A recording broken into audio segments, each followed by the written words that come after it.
It is time for your AGM morning show. Please put your hands together for your host, Scott Laubenstein.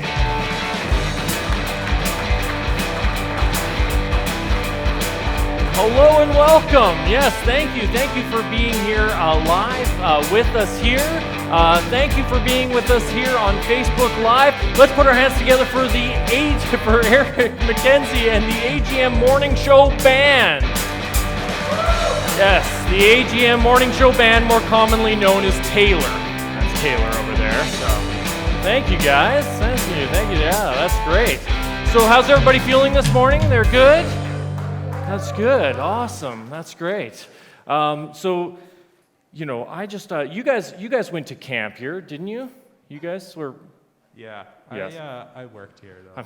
So nice. Thank you. Yeah, you worked here. You were a camper here? Oh, I was a camper. I was a worker. I was a volunteer. You did it all. Man, I was also a camper. Back when I was a camper here, it was a long time ago, but John was actually just a counselor here. And he was actually my counselor, and I'm actually convinced that the only reason he took the director job was just to get away from me. So, yeah, that was John back in the day. You know, I couldn't actually be more honored to have been asked to do this role. It was just, it's just an amazing thing to be asked. Yeah, well, you know what's funny is before they offered me to play guitar, they actually said that I should be the host of this show. But I turned it down because I prefer music over speaking. Well, it's an honor to be asked second anyways. You know, it's just nice to have been invited. I was also asked to speak at this. But you know, you were a great choice as well. Yeah. I'll just move on to the next joke, I guess. It's an honor. I guess that one's irrelevant, I guess. Well, it's an honor to be the third choice of anything. You know, third is still bronze, and that's a great place to be, and you know, on the pedestal. And anyways, I'm actually, you know, when I was thinking about it, and I haven't been involved for a long time at camp. You know, we come here, the kids come here now, and it was weird that they asked me, and I was wondering why. Why would they have asked me to come and do it? And then I was looking at pictures of dad. My parents are here. These are my parents over here. You can see that's my dad waving, and I saw a picture of him the other day, and I thought, you know, my hair's gotten gray enough, they might have just thought I was him. So, yeah. I was actually going to make a joke about, you know, the fact that my mom's on the board and my sister actually works here, and I was going to make a joke about nepotism, but then I remembered John and the treasurer here, and I thought maybe I'll just leave that alone. I actually remember, you know, as a kid coming here and many other places, my parents and sisters, they often told me, I was the youngest, and they told me, you know, whatever you do, it reflects on us. So you have to be careful out there. And I didn't always listen, but after 30 years and seeing that my mom's on the board and they've hired my sister, clearly, whatever I did here did not matter. So it was lies. It was constant lies that I was taught. But you know, all joking aside, you know, the closest I ever felt to God was actually right here at camp. And in fact, it was actually just this summer when they put me on that giant swing out there and they lifted me way up, and I've never prayed so hard. Have you done that? It's terrifying. It's amazing. But yeah, you know, we've not been together like this in many places, and it's just wonderful that we can all be here together, but we haven't done it for a while. So I thought we would play a little game. Are you guys willing to play a little game with me? All right, that's great. And you're applauding, so that's perfect. Because that's what I'm going to have you do. It's a very easy game. You're going to applaud if these things are true. So I call this, I know we're all tired of hearing about it, I'm calling it the COVID game, okay? So this is the COVID game. So these are questions that you have to answer about COVID. So, and this is a no judgment zone. So if this is true of you, you know, we've all done something during COVID that maybe we're proud or not proud of. You know, we've gone through a lot. So, by applause, who here bought exercise equipment during COVID? Did anybody buy exercise equipment? Yes, you know, we couldn't get to gyms, all that sort of thing, yeah. Who's used it? Anyone? Oh, yes, yeah, oh, good. All right, one person, yeah. The rest of you can sell it on Kijiji. Don't worry, it's high demand still, so that's good. Who here bought Dave's meals during COVID? Yeah? All right. Yeah. Any left dig down the bottom of the freezer, one you didn't like? Yeah, you don't know it. That's okay. So who, did anybody get a new streaming service? You know, Disney Plus, we got Netflix, we got Prime. Did anybody get a new one during COVID? No? Did anybody binge a TV show during COVID? Just watch the entire thing. That's right. Yeah, these guys, it's the only way they watch TV. It's that generation. They didn't know there's another way to not binge TV shows. Did anybody get a sourdough starter during COVID? Yes. Who knew sourdough starters were going to come back? That's like a thing from my childhood. It's probably the same yeast still just cycling around. It's from like the Greeks or something, you know. Does anybody have a sourdough starter in the back of their fridge they're scared to touch? It's become sentient, you know. No? No one? All right. Home renovations. Who did a home renovation during COVID? Anybody? Yeah? Did you beat the lumber hike? Yes? No? You did? Good for this. There's nothing more like, we're never so proud as when we beat somebody else on like a price hike out there. It's like, that's so good. I love that. Church online. Who did church online for the first time during COVID? Who thought that would be the way we were doing church? Who homeschooled their kids for the first time? No, you're all camp families. They're like, we've been homeschooling forever. What are you talking about? Didn't affect us at all. Okay, so the 2 P's of the pandemic. Found this very common. Did you get pregnant or a puppy during the pandemic? Anybody? Yeah. Don't tell me whether it was the puppy or pregnancy. Well, leave it to the imagination. It's grand. I had more, but I'm just going to let that one ride. Who here is just excited that camp has the possibility of starting up again this year? By applause. Yeah, that is awesome. Well, thank you. That was my opening monologue. So we're going to move over to the desk. And we're going to invite up our first guest of the evening. Ted, would you mind coming on up here, Ted, and joining me? We'll do a little interview. Thanks for, let's shake hands. Hey, I need some disinfectant. Yeah, we'll sanitize them later. Don't worry about it. All right.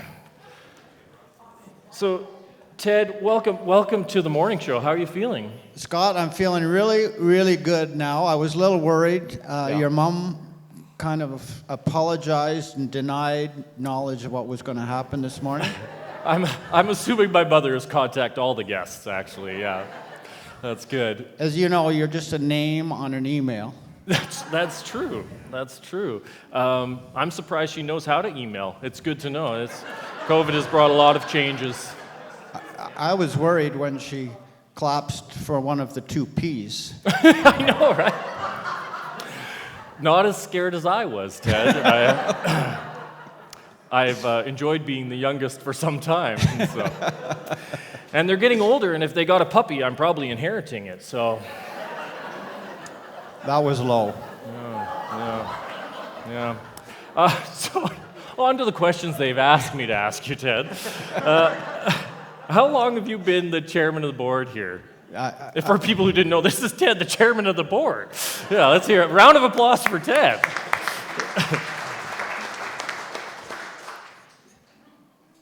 Disclaimer. Oh, shoot.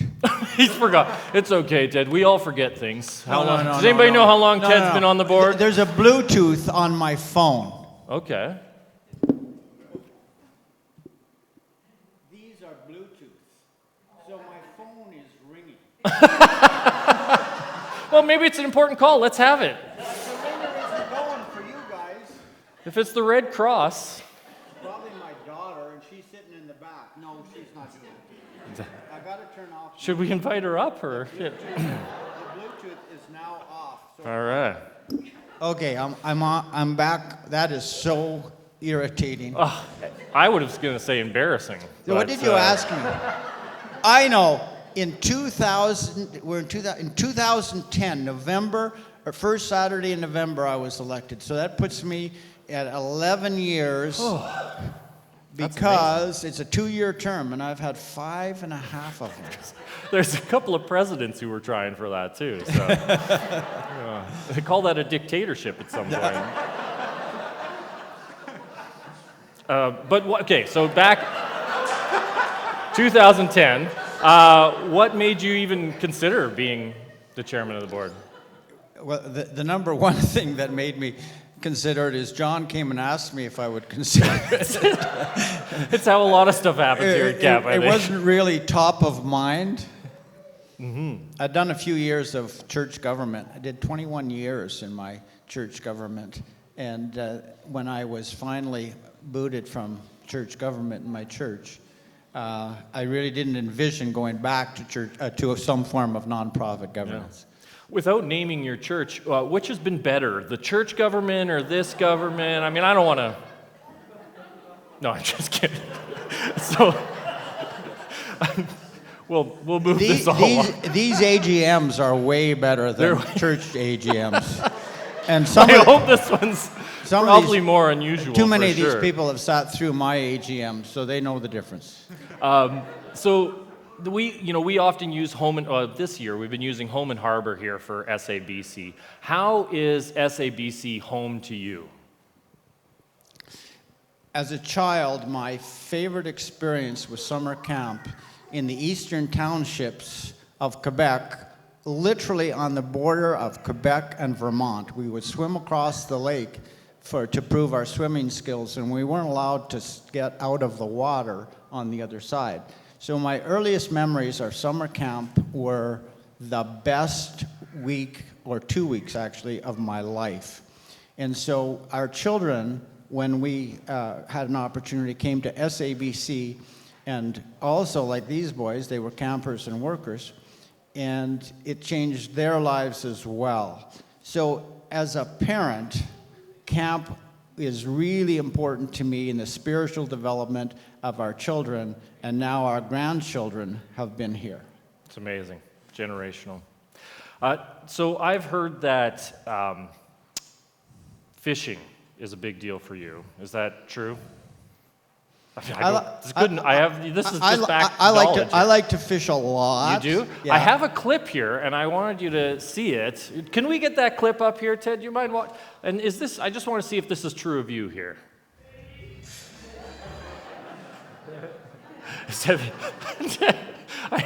Being that you're our chairman, I want to assume you're an honest man. But have you ever chosen the right angle for a fish?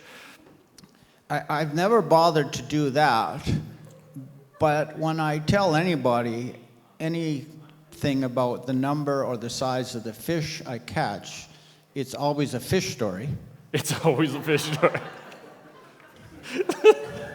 Well, on that point, why don't we actually let you do what you're here to do? Let's get the meeting started. Why don't you have us start the meeting up? Thanks so much for the interview. Thank you very much.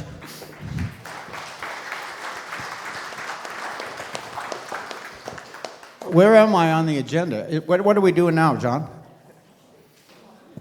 Just tell me. Business arising. Well, maybe I'll take... John, there's another one for you there on that seat. I was...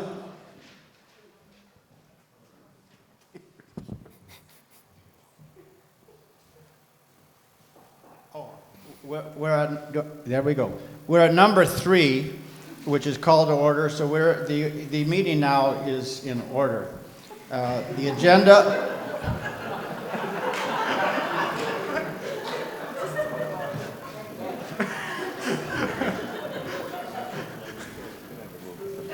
Scott's funny.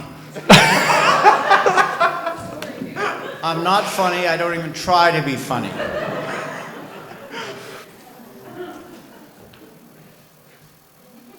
Is there an agenda we're going to pop up? At any rate, I'd like an approval of the agenda. Item number 4. Is there a motion to adopt the agenda? Who? Give me your name. Oh, I know John Hubert. Second, please. I'm going to take Garth because I can see him. All in favor say aye because I can't see squat. All opposed? That's carried.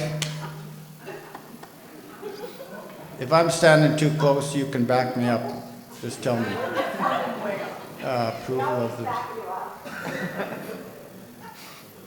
I already told you I have hearing aids. I can't hear you either.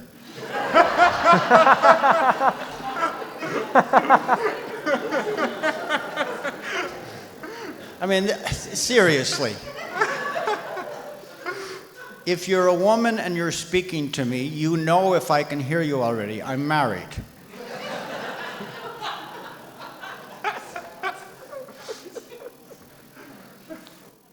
I know, that's misogynist. Item number 5 here. As soon as the minutes are produced, which is within 24 to 48 hours of a meeting, they're sent to me. I look over them because at that point in time, I can actually remember what happened at the meeting, and we make any adjustments and edits, and then I send them back to Nicole, and then we send them to the board in general, and the board gets to look at them. And so by the time they get to you, they've been vetted, and vetted in a reasonable period of time so that people like me can remember what happened. So, item number 5. I'd like a motion to adopt the minutes of the meeting November 7th, 2020. Oh, I can see now. Lights are on. Jackie Steves. Second? Yeah, somebody waved at me, but we're going to take Diane. All in favor say aye. Aye. And all opposed, the same sign.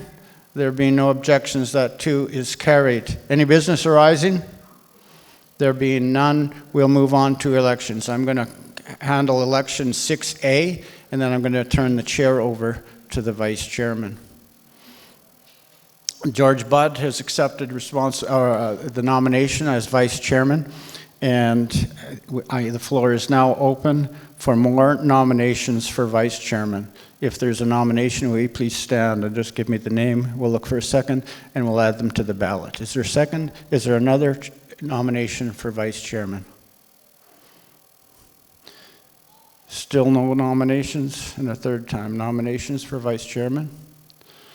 Nominations cease, and George is acclaimed as vice chairman. Will you recognize George? George, will you come and take the chair?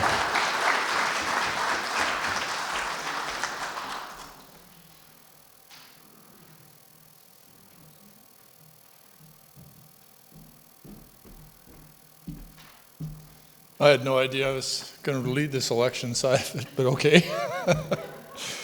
It's not the first time I've done a few of these. So we have for director, Curtis Kurzwig from the Foremost area, and he has served on the board for a number of years, and we've asked him to serve again.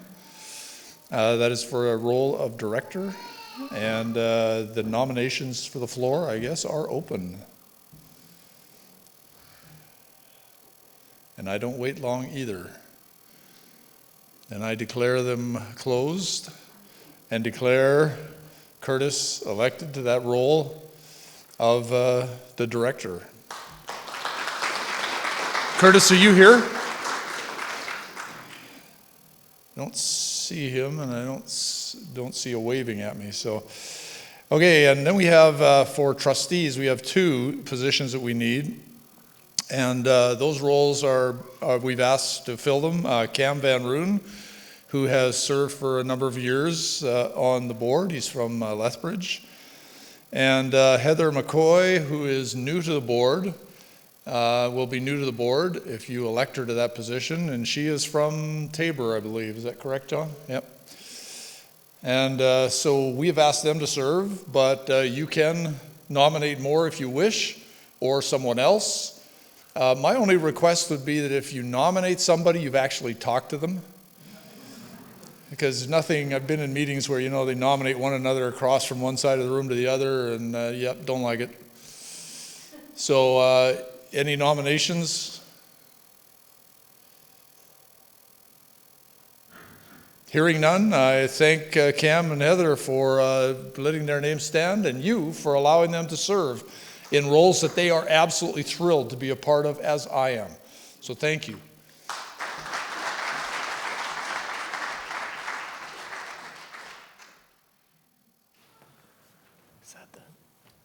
Ted, is there anything else? I don't think so. Perfect. Man, they said that was going to be dry, but I didn't think that was bad at all. Can we get a little music to usher in the next part? Well, okay, so after that riveting board meeting, we're going to have a little game. So we're going to invite Tanya and Kimball up, and they're going to have you. So if they're eyeing people up to join this game, so if they may have asked you, they may have not. They're gonna set a few things up here, and they're gonna play a little game to. Tanya, what would you say this game's? You know? Oh yeah. Played this game. That's kind of, come on. The game was turn on the mic, which I'm never good at, so it's usually my fault. This is a game that we played this summer at family camp, and we are excited to share it with you guys. And so, yeah, it's just a little piece of summer for us. So Kimball is gonna lead us and call up a few of our voluntold to join us on stage. All right, we're going to get Ted. You're going to come back up here. Ted Walcott. We got Taryn Tykolis. Come on up. And Holly Steves, are you in the room? There you go. And Darren Nickel. And representative of our staff, John Keller. There we go. Okay, so here's the way this game goes. We played this game in the summer, and the summer was hot. It was always nice and cool in here, actually, but it didn't feel too bad when you got a little bit wet when it was in the summer. But today it's not too bad outside, but I took liberties of actually putting some warm water in our water balloons. And so this is a little bit of a water balloon game. This is a splash zone. We've got our official judges here in the front. So here the way this goes is this. We have this wonderful little ball that has a water balloon inside it, and it has a timer. All right, and when that timer stops, there's a little pin inside, and it pops the water balloon, and when it's over your head, it gets wet. Holly, your hair looks so wonderful today. All right. So the way this goes, you may you're a little bit distant, so you may want to take your mask off because we're going to need to be able to hear you say your responses. So what I'm going to do is I'm going to give you a category, and you're going to have to say something that will fulfill that category. All right, and say it nice and loud. You have to say something that is not repeated. You can't repeat something that someone else says, so you'll have to kind of listen. All right, and the way this works is since we're going this direction, the person at the end, is this okay? We're kind of getting a little feedback here. We're going to go to the end, and then John, you're going to have to say two things that fulfill that category, and then we're going right back. Make sense? All right. Are you set? We're going to wind it up. The ticking alone is going to, you're going to stress out, all right? So we're going to go, first of all, starting with SABC summer camp themes from the 80s. I was kidding. That was kidding, Ted. It was just a joke. Just getting you a little bit, all right. So we're going to start easy. Things that you would find down at the wonderful SABC beach. Okay, things that you would find down there, just don't say anything repeated. All right? Got that, Ted? I got it. Things at the beach, Ted. Got it. All right, go. Oh. It's on you. It's on me. A canoe. Canoe. All right. Life jacket. Kayak. Sand, seagulls, and rocks. Oh, it's coming back. Oh. Volleyball. Sand. Bucket. Surfboard. Boat. Two things. Dog. Ball. Volleyball. Oh crap. Oh my gosh, this is so hard. Water. Water skis. Tubes. Wakeboards, kneeboards. Oh, sorry, Darren. Sorry about that. All right, so we're going to remove the chair.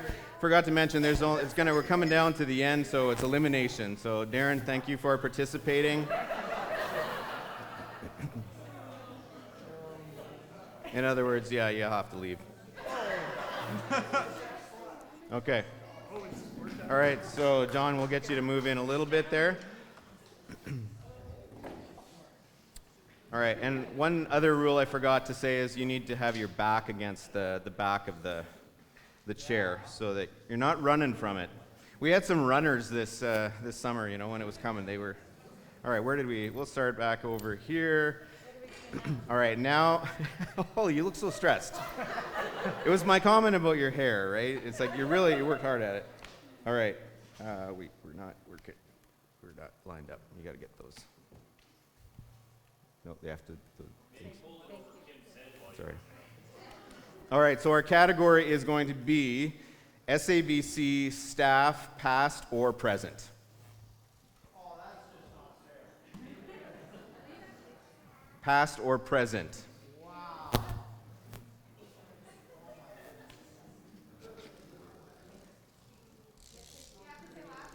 No way. All right. Yep. It's on you. Tanya. John Keller. Brad Henderson. Don Ruggles. Two of them. Carol Ruggles. Jeremiah Radovansky. Rosie Fraser. John Gartley. Abby Two. Keller. Abby Keller. Very well. Sorry? Very well. Jody Hartog. Nicole Ray and, did we say Holly? Nope. Charlie. Aaron's mother. Kim and Kim.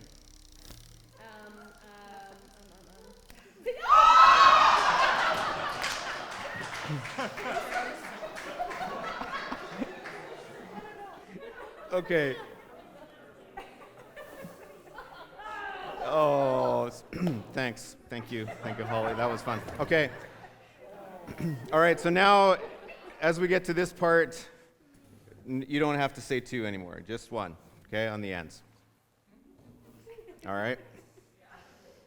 Oh, it's going to come back to you fast. It's going to come back there. Okay, so here, the thing is this, we take, personal privacy very seriously here at camp, so we just want, this is a category. So things that you would find, not that you would be looking in a camper suitcase, but things that you could find or that they would bring to camp in their suitcase. But if anything that has been found counts. Anything that you could find, but you got to have your back against here. Anything that I could find at camp. In a camper's suitcase. In a camper suitcase. All right? We're starting with you, Ted. One thing only. Pajamas, Underwear. Bible. Pets. toothbrush, Shirt. A bra. Toothpaste. comb, Anti-bug bite stuff. Marijuana. Sunscreen. bathing suit, Swim trunks. Pillowcase. Boxers. bug repellent, Candy. Comb. That was said. Hairbrush. Shampoo. soap, Conditioner.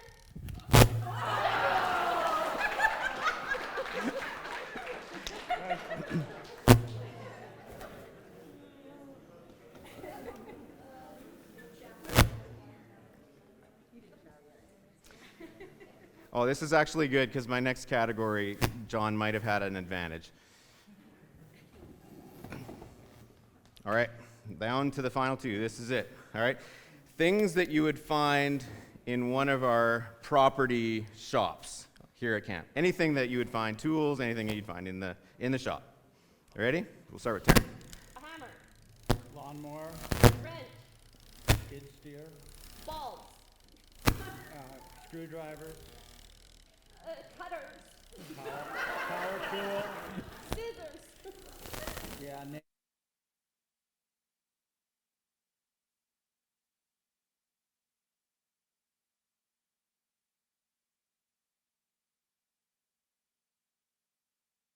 Quick. A board. quad,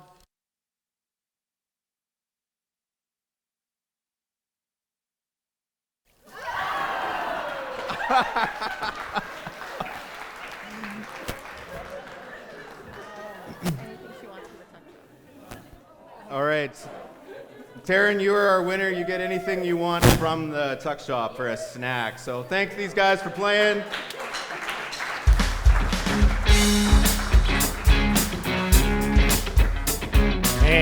That is awesome. Doug, can I get you to come up on stage? My favorite part of that is in the first round when the balloon comes back to them for the first time. When it's there for the first time, they're ready. They've got their thing. But if it comes back to them, they always look completely shocked. They're like, it's coming back. I've got to remember a second thing. And then it's just pure panic. It's like they've said one thing and they've forgotten. Welcome to the stage. Thank you. Are you nervous? Not at all. That's excellent. I'm going to have you talk into the mic so that they all hear my response to my jokes. Usually my part isn't a joking matter. No? No. Well, We'll this see whole where it thing goes. is different, I'd say. Okay.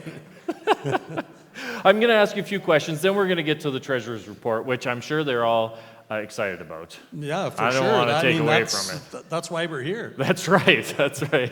Everybody drove all this way. They're excited, so Yeah, I won't keep them from for it. sure. So you grew up coming to SABC when you were a kid, back when it was located. Now, this was in Vauxhall. Yes, sir. And that's just a day or two ago. Yeah. I believe 1957. What was camp like back then? Was it just rocks? I don't know. Tell me a little bit about it. When you drive onto this campus and you see what is here, and then you think back to 1957 at Vauxhall, there is no comparison. When you got to camp at Vauxhall, you had bales of straw that you would take the bale apart and stuff your mattress with straw, and that's what you slept on for the week that you were there. Was it tents, cabins? What was it? No, tents and cabins, both. But the cabins were old granaries that farmers had drug on site and made a cabin out of them. There was no running water or that kind of stuff. There was no hired staff. It was all donated labor or people, and So did they just have a traveling pastor come out and speak to the kids, or? it was very pastor orientated. I remember the pastors from Bow Island and Champion and the surrounding area. They took charge and operated the camp, and I've heard nothing good comes out of Bow Island. Have you heard that as well?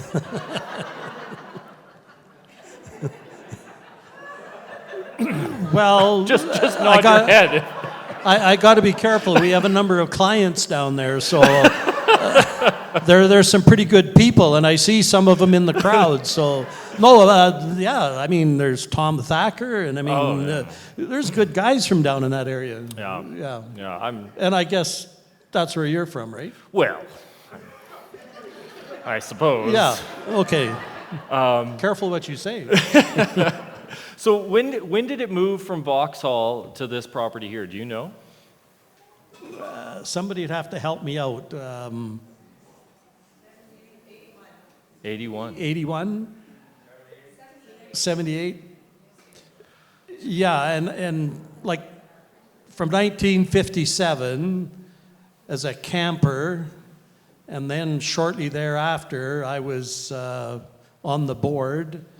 Like not shortly after camper, but You probably graduated. And probably when I was, I don't know, 20 years old or something, I was on the board, and I remember coming out here, and there was absolutely nothing here.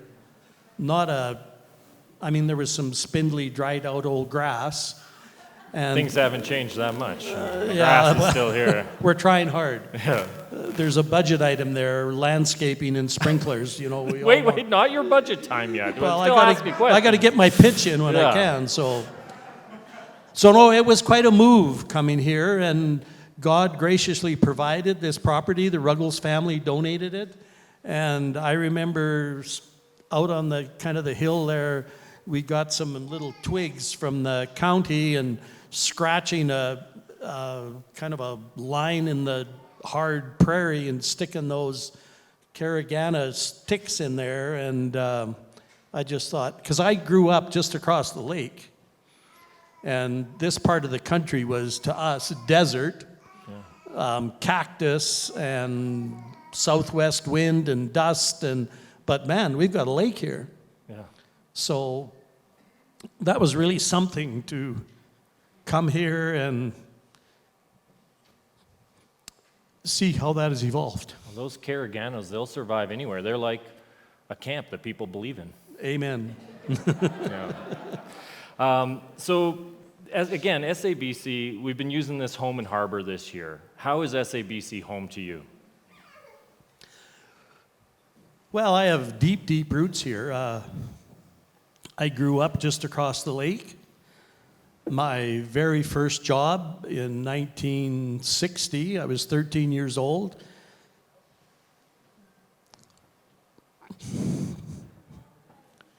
You don't know me that well, but I'm an emotional wreck most of the time. These people do know me, so they put up with it. You might not. That's good. No, I can put up with that. But my first job was with Don and Vivian Steve's family, just over here, and now their kids and grandkids are involved. And so this place is very dear to my heart. As we were involved over the years, we always invited the staff to come and stay at our house. And little did I know I was inviting the fox into the hen house. And I'm speaking of my dear son-in-law, Yeah. John. Anyway, and now my grandkids have grown up here, and John and Melissa have served here, and yeah, it's to come back for whatever, board meetings, AGMs, just to be here it's coming home? very, very dear. It's coming home, and then you look across the lake, and that's where you grew up, and it's a God thing. Really. That's amazing. Now, to get back to the treasurer side of it a little bit, I understand that you have a real passion for treasure and money. Passion for money. But I heard from somebody that you collaborated with another author on a book, and I have a clip here about your philosophy in life. Let's take a look at this clip here. Oh dear. I know.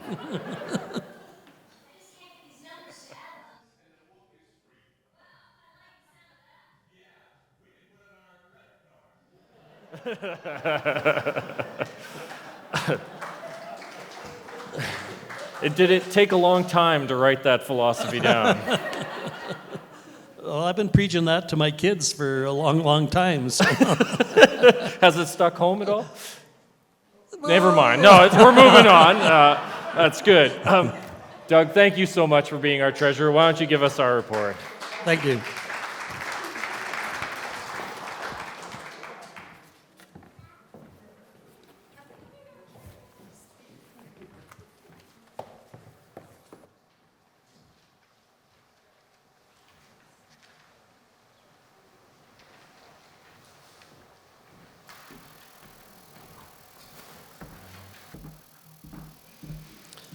Well, at least I didn't get doused with water. They saved that for the chairman, of course. Well, it's wonderful to be here again, and with this COVID thing, it's been tough getting together and really fellowshipping and so forth and so on, but it's really, really good to see each one of you, and it's been a while, like we don't get out much, so this is really, really good, and I think once we get a little bit farther on, I think the whole important thing that we need to be really praying and seeking God for is we want to do summer camp. And all this other stuff is, well, it's good stuff, but we're about summer camp. Okay, you have the financial statements and the auditor's report.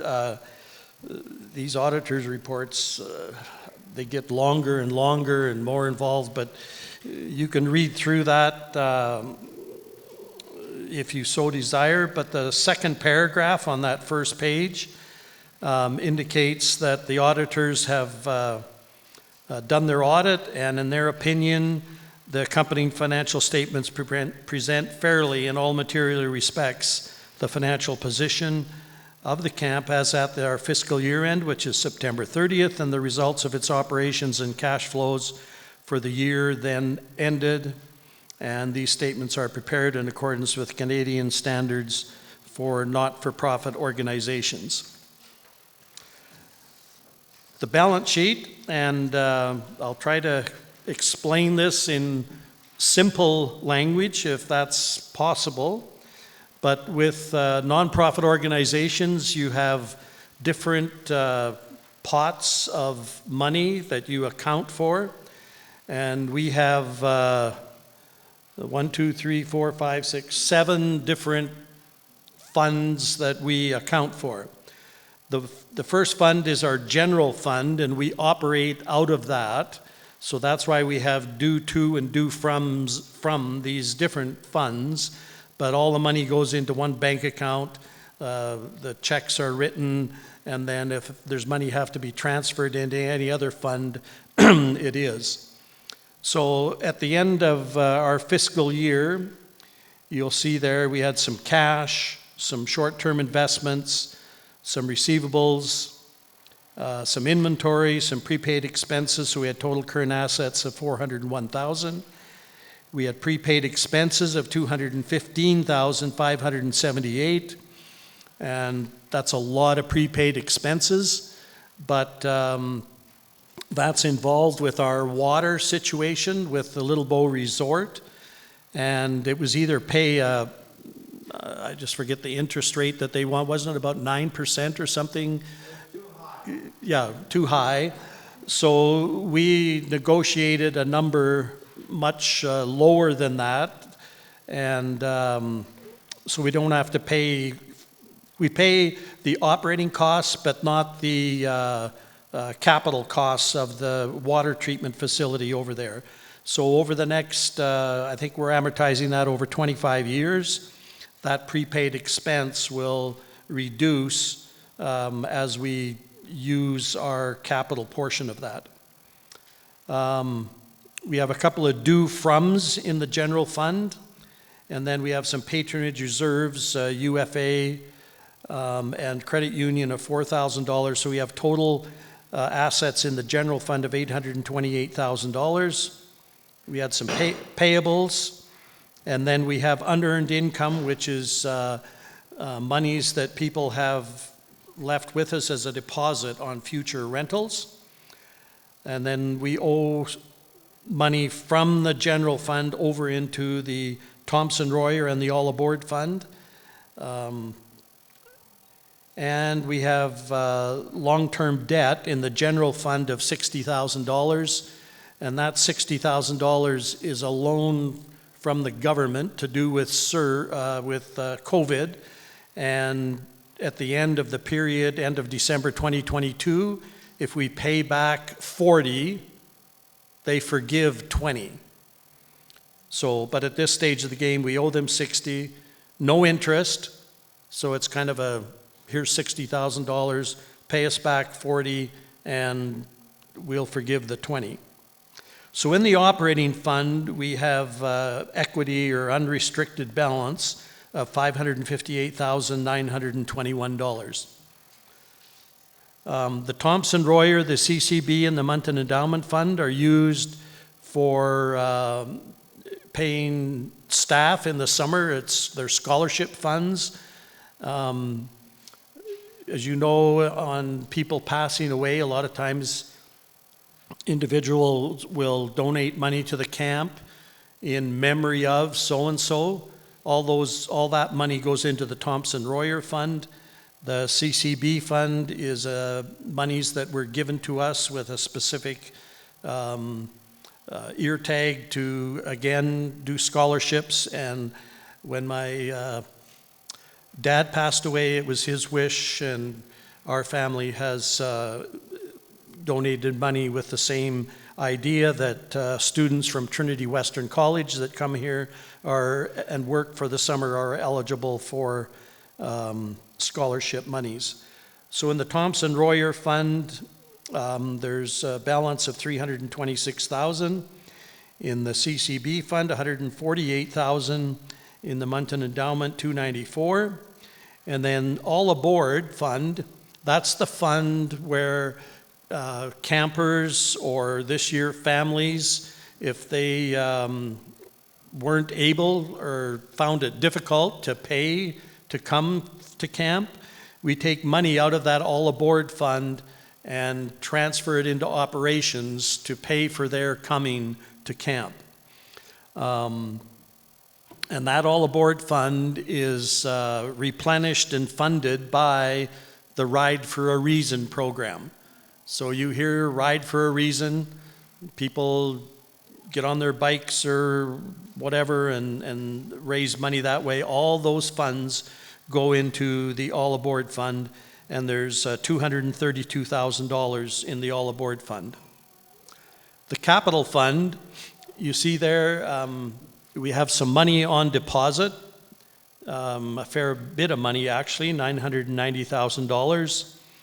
But in the building of this new part of our facility, we ended up taking a mortgage from one of our supporters, and that is outlined in Note 8, and we'll speak to that in a minute. But at the end of September 2021, we owe that individual $1,275,000. As an offset to that, we do have $990,000 in certain investments. But in that fund, the capital fund owes back to the general fund that $205,701 that you see there. So in essence, if you look at the capital fund, if you took the $990 that we have, and if you transferred the $205 back into the general fund, that needs to happen sooner or later, and we paid off the mortgage of $1,275, the capital fund would be short by that $508,935. And then the capital asset fund, we have, there's a note to that, we have water rights that were donated to us, and we have capital assets after amortization of almost $12 million that we see on the property around us. Maybe before I go on, is there any questions on the balance sheet?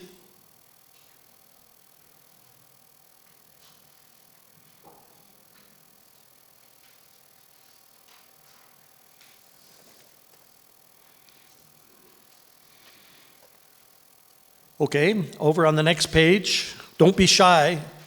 Ask questions if you have them. On the other page there, the statement of operations. The budget is on the very left-hand side for 2021, and that's the budget that we adopted at our last AGM. And then you see the general receipts. I'll just highlight a couple of items. Donations, we had budgeted to receive $350,000, and our donations amounted to $571,133. So $220,000 more than what we budgeted for, and we can praise God for our faithful supporters. Camp registrations, family camp, we realized $89,013. Camp rentals, did I get those lines mixed up? Camp rentals was $87,943. Registrations, $89,013. STEP and SCP income, That's monies from the government that we apply for. And if you remember a couple of years ago, we were kind of shut out for certain reasons. They had stipulations that we had to agree to, and we just didn't feel that we could do that, so we didn't receive anything. A year ago, we received, I think it was around $40,000. This year we applied, and you see there we received $112,000 from the government. And that's to fund summer staffing. Dave's Meals, we received $127,000, flex income $27,000. And then, this is a big number here, this government grant. If your revenues in the periods that were applicable were decreased by a percentage, then you were eligible to receive 75% of your wages that you were incurring. So we received $383,660 under that program. So our total revenues in the general fund is $1,523,000. The expenses are there. I don't think there's anything there that I really need to speak to. They are what they are. They totaled $1,302,000. So if you remember, I think it was 2 years ago, right, John? We showed a deficit of $169,000, I think it was. So poor John, not that I get after him too much, but every once in a while, like, John, man, it'd sure be nice to make that back this year. And then, time goes by. John, sure be nice to make that back maybe, wouldn't it? And so anyway, when the dust all settled, we made that back plus a little bit. So we're positive in the general fund this year of $221,626.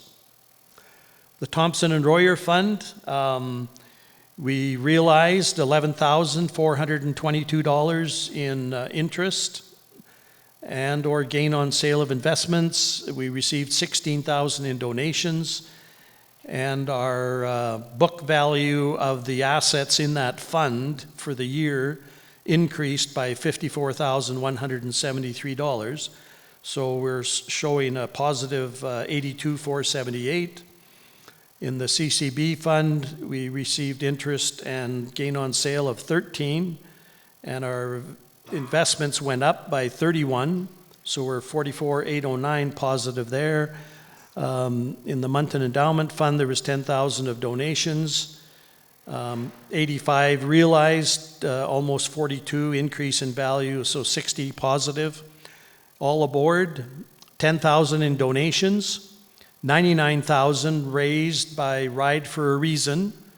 That is a big number, and those people on that Ride for a Reason committee do an amazing, amazing job. They, for the most part, they handle the whole deal, and that's a really, really good fundraiser.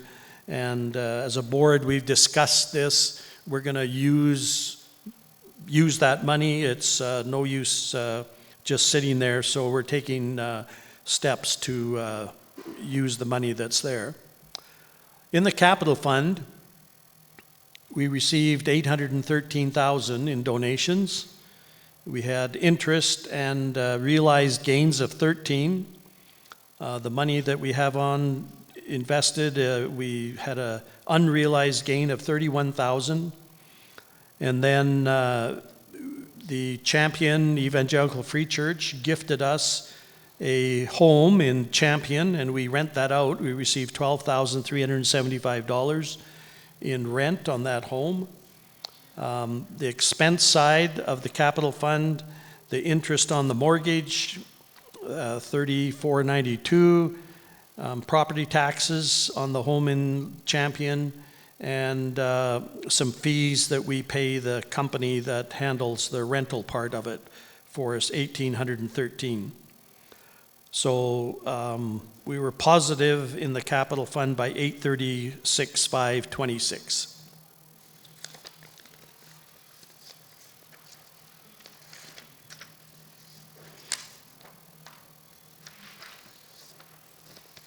I don't think I'm going to go through the cash flow statement, but the fund balances, that's the page with just a little bit on the top. You see the beginning balance of each fund, and then we just looked at the results for the year. So you add those positive numbers, and you get the ending balance in each fund. And then in the capital fund again, we were positive 836.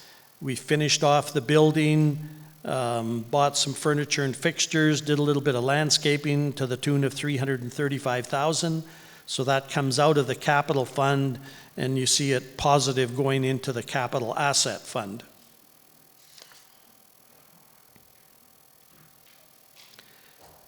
The notes to the financial statement, you can read through those. They're quite extensive. I'll just draw your attention to note 5. Capital assets. And this is money that has come into SABC and then been expended for what you see around you. And that totals just shy of $15 million.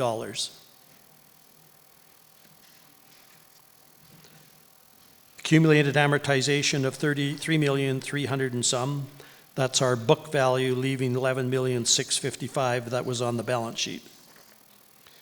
The long-term debt on the next page, note 8, just indicates the $60,000 from the Canadian Emergency Business Account loan, and then the loan that we have on this new building, interest at prime minus 1/2.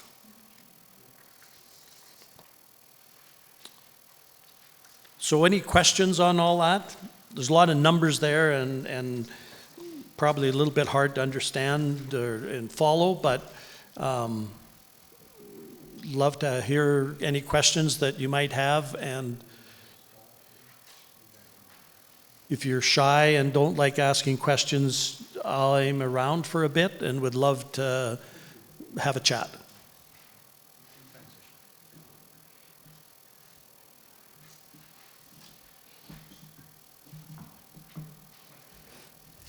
The reason that we go into detail on the audited statements is because we want to make sure that you know how the dollars that you entrust us with are being dispensed. We work hard to keep within the confines of the budget, the guidelines on expenses, so that the receipts are used wisely. Surpluses this year, you can see that the surplus is a reflection of your generosity in that $220,000 way up on donations. And you'll see that down at the bottom. That's a big deal. We need surplus to operate. We need operating cash to maintain the operation over the course of a year, because we're not going to borrow for operations. So it's important for us to have surpluses. Doug's presentation constitutes a motion to adopt the audited financial statements. Is there a second for Doug's motion? I got Dave Coots. All in favor say aye. I hope you're enthused about a $221,000 surplus. That's big.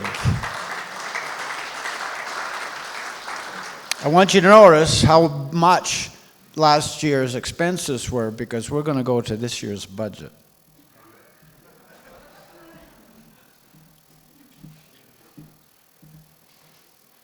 You know, I think as a board and John and his staff, this COVID thing has, and for you, each and every one, has really weighed on, like, how's this all going to play out? When we went into 2020, we were kind of positive that we're going to have some camp, somehow, and then, you know, I don't know, we had to make a decision. John and his staff had to make a decision. We either have to gear up and get all the staff and get the programs and everything ready for kids camp, or this doesn't look like it's going to happen, so they went the family camp way. And these government programs, like, are they still coming? Aren't they still coming? So we're a little bit still in that, who knows, except God, as to where this is all going to play out. But the budget is on that single sheet of paper, and you can see the numbers there. And John knows these numbers better than I, but we're thinking real positively that this COVID thing is going to drift off into the sunset. And we're looking at camp rentals of $348,000.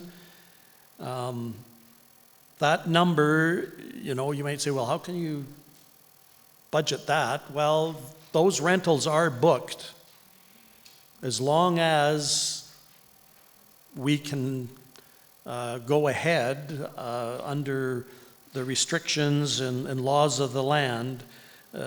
Those numbers are in the books already. You see over in 2020 budget, we had budgeted for 460. That's totally open, but we have booked 348,000. We're looking for summer camp to be open, 560,000 of summer registrations.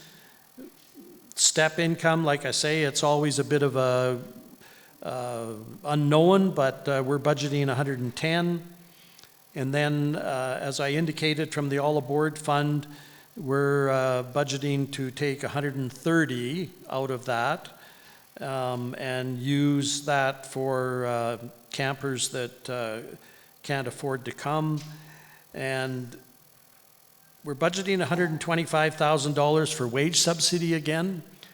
Nobody really knows where we're at on that at the present time, but the indication is that for certain businesses and industries and nonprofits, that there is going to be a program that runs into 2022. So we're looking at taking advantage of that. All this government support, it just rubs me the wrong way, but it's there, and I think we have to, if it's there and available and so forth, I think we have to take advantage of it. So we've penciled that in. The expenses are there as listed.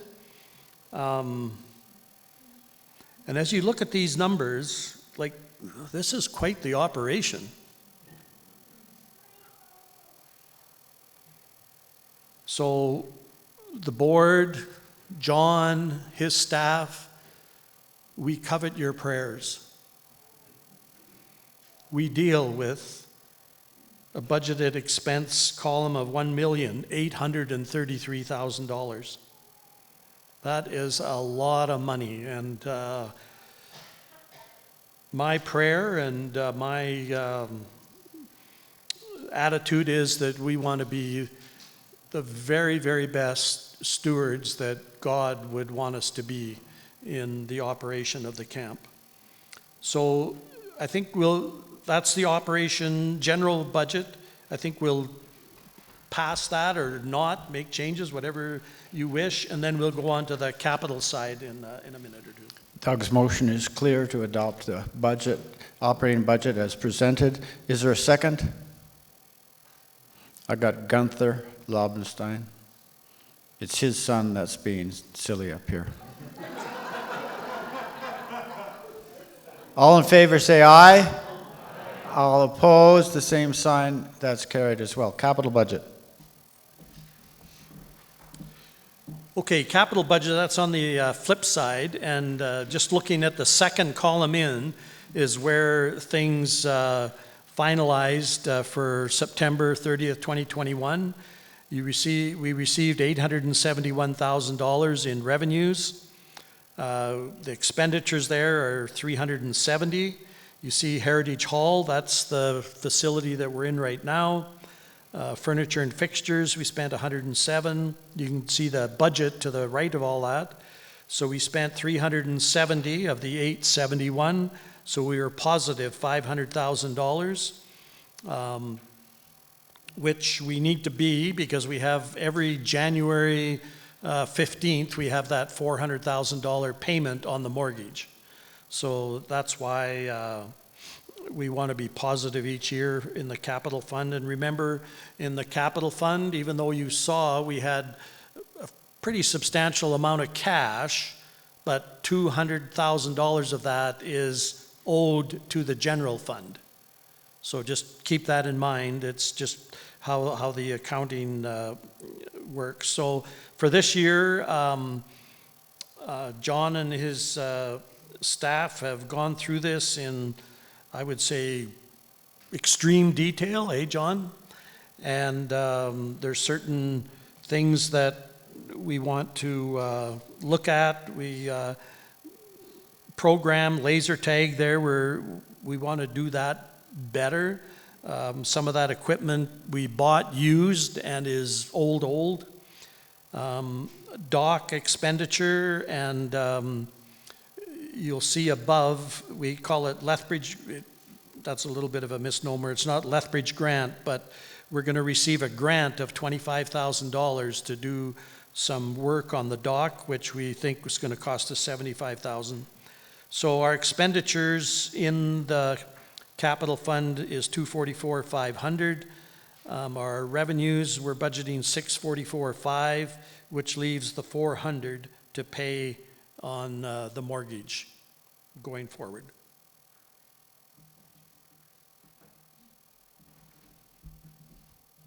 You know Doug's motion, second? I got Arnie, thank you. All in favor say aye. All opposed, that too is carried. Is that the end of your show? Was it within my time limit? I don't want to talk about your time limit. Again, if there's questions, please feel free to come and have a visit. Wow, thank you, Doug. Man, wonderful to have such passionate people on the board doing all those things in a world that is so behind and people are struggling. To see this place blessed is amazing, isn't it? I mean, that is actually an exciting budget. As exciting as a budget can be, you know. Now, Doug told me he wasn't funny, but he did use the term "in a family camp way," which I'm loving, by the way. Who was at family camp? No, you'll get that one on the way home. It's okay. Who was at? Was anybody here at family camp this year? I see some hands back there. I saw my parents here, over here. Did you guys have an amazing time at family camp this year? I was talking to John, and I know that family camp, like, we never really did it here at SABC, so this was a reasonably new thing, and so I put together a top 10. How's the band doing? You guys doing okay over there? I think we're doing good so far. Yeah? Have they been amazing or what? Yeah. Yeah, they really have been. Taylor, man. All right, so here is my top 10 reasons families came to family camp. Okay. Number 10, top 10 reasons families came to family camp. Number 10, just to get out of the house. Oh, wait, let's try it again.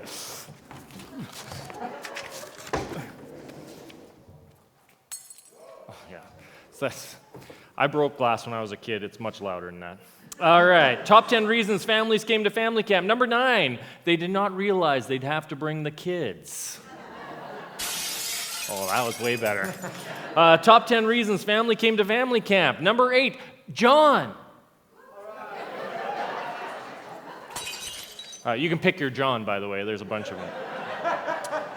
Men, not the... You get it. Yeah, it's all good. Top 10 reasons family came to family camp. Number 7, to sleep on camp beds. That one came both ways. Did you see that? Broke 2 panes. Hit another one. There you go. Top 10 reasons family came to family camp. 6, the amazing staff. Man, I am good at this. All right, top 10 reasons family came to family camp. Number 5, the chance to meet Captain Good Guy. Did you get your Captain Good Guy, bud? Top 10 reasons family came to family camp. Number 4, they heard there was extra beach this year. Falling apart. Top 10 reasons family came to family camp. Number 3, the Old Lodge coffee trailer. You need to work on your throat. Yeah, things are just, yeah. Oh, they're all broken already. Top 10 reasons family came to family camp. Number 2, tired of making Dave meals at home, so they decided to come to camp and have Dave make Dave meals in person.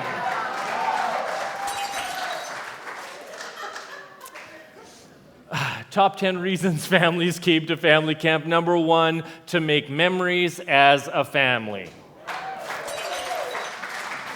All right. Wonderful. Thank you. Thank you. I'll let the staff know you guys enjoyed that, all the writing staff back home. Tanya, why don't you come on up and join me? Does everybody know Tanya? She's our treasurer. Yeah, she gets some. That's your full song. They wrote that just for you. So my first question for you is, what do you do here at camp, Tanya? Never mind. What's your favorite thing about me as a brother? You say yes when I call. Hey, Scott, I have an idea. Yes. We've been making ludicrous plans for a few years together. Just 2. Yeah. More than 2 lifetimes, really, Yeah, honestly. we're like improvers. Whenever true. somebody says something, the other person just says yes. Yeah. Sure. See how that works? It's awesome. Sometimes I change it up. Yeah. Yeah. Yes. Sure. Okay, why don't you tell me a little bit about this summer, what it was like, family camp, how that came to be, well, I guess how it went. Yeah, honestly, and even before we got to family camp, like was talked about in multiple ways already, we didn't know what it was going to look like, and so beginning of this year, God, we obviously were praying a lot about what this summer would look like and how it was going to work with staffing and all of those things, and God really invited me into a phrase that is this: holding loosely and hoping wildly. And that entailed whether it was my dreams and our hopes for camp, whether it was like how staffing was going to work, whether it was really what camp was going to be, and even beyond that, sort of our expectations of what sometimes we expect things of God to go our way, rather than being expectant of God and doing things in a way that He's going to invite us into. And so that space and phrase was a really big part as we moved towards it. And so the phrase was holding loosely, hoping wildly. Yeah. Holding loosely, hoping wildly. Yeah. Eric, did you hear that this summer? Too much. I did have staff say that they were real tired of hearing about it. We got stickers that had the phrase on it. It's true. Tanya loves stickers. I do also and love as stickers. as a parent, like we're both parents, like I always say, as soon as your kids actually could repeat the rule back to you, you're almost there. Like as soon as you start the rule and they can repeat it back, they almost roll and hold on for that. Yeah. Good luck. So staff. Tell us about the staff. So as was mentioned too, we ended up getting government grants. We got 24 grants this summer. And as we kind of moved towards family camp, we were like, how many staff do we need to actually pull this off? As we looked at plans, as program, Jordan, Charlie, and I began to kind of flesh out what that was going to look like. And camp staff as a whole began to be like, what would meals look like? What would all that look like? And what kind of staff do we need? And how many? And so God, through the government, as was mentioned, providing 24 grants sort of was a real confirmation of the fact that there was a team that was smaller than normal that God was going to empower and make a way. Once again, God was going to make a way, and He did that through our staff in so many ways. There are so many amazing stories of just how God brought different staff. Hey, Eric, when did you apply to camp? Was it like May? I think it was June. June, yeah. Eric's got a lot going on. He can't. Yeah, remember he's a right busy guy. He's got a whole Yeah, gig with Taylor. So, yeah, it's good. So even though as time went on and we didn't know when the staff, how we were going to pull it off, changed gears around in April, God brought his team for such a time as this, each and every one of our staff, even if it was like, the Hail Mary of Eric coming on last minute Well, in and staff. to clarify for these guys, when would you normally be staffed up? Yeah, so staff applications normally open in December. And so December, January, February. So Eric was a little late. We was a little late to the game, but you know what? We're going to keep him around, I think. So because he can host shows and play the guitar, He'll and be there's doing all next kinds year. of options we can ask for of Eric. But just the way that God actually worked in our staff's lives. Part of our mission is to build into the lives of young adults for life in ministry. And so just that opportunity and confirmation of having that team of staff here and seeing God draw them together as a team and to pull off this brand new idea and not just get the job done, but really be a team and be the family of God with and for these families and for each other. Well, Everybody's I know- carried a lot in, so it's been pretty cool. I know this summer, like we were here for family camp, and any of you who are here, like your staffs, a lot of them did testimony at either fireside or in chapel, and I know that was such a powerful thing for the families to be a part of and hear and see the change that's going on in their lives and that sort of thing. It was amazing. So speaking of the fact that you were here, I think that I should interview you about Me? family camp, because Take the let's chair. switch it up. So like you're supposed to say sure. Sure. Yeah, Yeah, yes. okay. Yeah. This is just water now if you need a drink. So do you need this?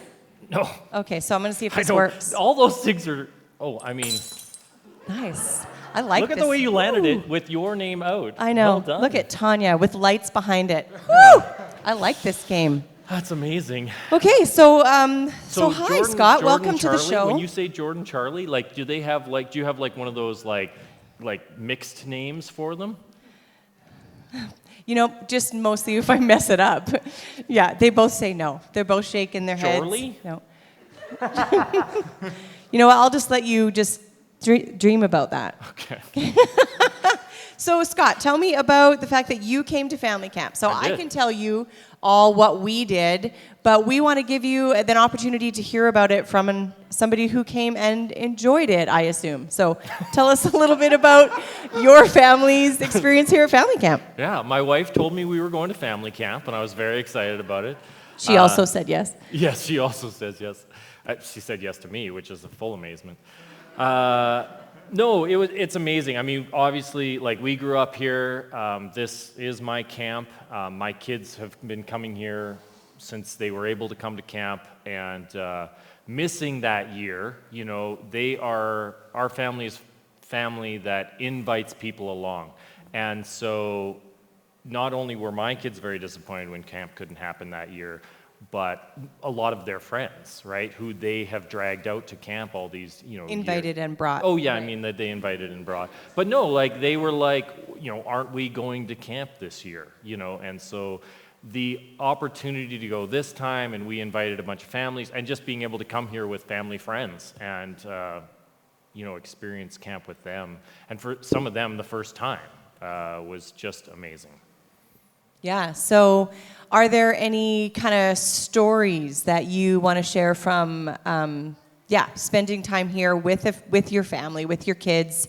You'd mentioned earlier, the swing drop and meeting the Lord at the top there, which was good. Any sort of highlights that your kids have expressed, or some of those families that you brought? Yeah, well, I mean, I don't want to. There's lots, obviously, and anybody who's ever been to camp. And the reason you are all here is because you love camp, right? What we see happen here, what you see in your kids and grandkids and all that sort of thing is just amazing. The amazing thing about family camp this year is we got to be here with our kids. You don't get to do that. You send your kids off. You pick them up exhausted at the end. You see this excitement in their eyes, right? sing you hear songs the you'll stories. never understand. Yeah, you have no idea what's happening. There's actions, and you show up on Sunday. I don't know, the Simmeringky Dink. I don't know. We don't sing that anymore. No. Anyways, but to be here with the kids, to see them interact with the staff, to have the staff, to be able to see how the staff interact with our kids here, and to be a part of that was absolutely astonishing. It was so amazing to see, to be able to stand back and just see the passion of the staff. We've been staff here, and it was amazing for us, but to see it continuing on, to see how much they care about our kids, to see the extra mile they go. There's the things they have to do, and then, there was staff here who set up a treasure hunt for my kids on a canoe trip that they didn't need to do, that my kids will remember forever. Like, there's just so many staff that just stepped in and leaned in. And I was here for my kids, like, they didn't have to. I was here to take care of my kids. And it was just, it was pretty awesome. And to hear their stories in the chapels and that sort of thing, so. Yeah, speaking of chapels, did you learn anything? No, I never pay attention in chapel. I haven't for fair. years. Same problem at church. It's because we keep giving you a mic. Yes, exactly, yeah. The only time I pay attention is when I'm on the microphone. And then, actually, if you can believe, I don't pay attention then either. I just say what comes to mind. Yeah, it's, these, I can just toss all of these? Yeah, they're all good to go. Yeah. No, I mean, I do, because they're, at camp, they do visuals. So there was a big house right here, and a big house. Right? Oh, well. I'm glad you noticed. Anyways, where we learned about home and all that sort of thing. It was, I don't have a specific one. How far do you want me to go on this? Was there something I was supposed to land on? Well, you were gonna ask Eric about the big house. Oh, Eric, do you have a big house? With lots and lots of rooms?